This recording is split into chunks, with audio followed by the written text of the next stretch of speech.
సిద్దిపేట జిల్లా అక్కన్నపేట మండలం గోవర్ధనగిరిలో విషాదం చోటు చేసుకుంది.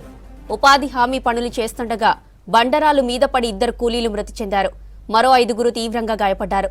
క్షతగాత్రులను వెంటనే సమీప ఆసుపత్రికి తరలించారు స్థానికులు. ఘటనా స్థలానికి చేరుకున్న పోలీసులు కేసు నమోదు చేశారు.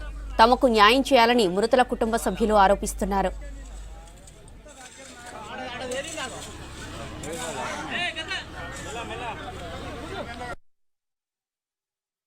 గోదనగిరి గ్రామంలో కరువు పనికి వచ్చిండ్రు.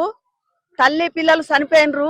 గుట్ట బండలు కూలి చిన్న చిన్న పిల్లలు, పాపం ఆమె బిడ్డకు 2 పిల్లలు, తల్లి బిడ్డలు ఒక్క కుటుంబం వాళ్ళు చచ్చిండ్రు.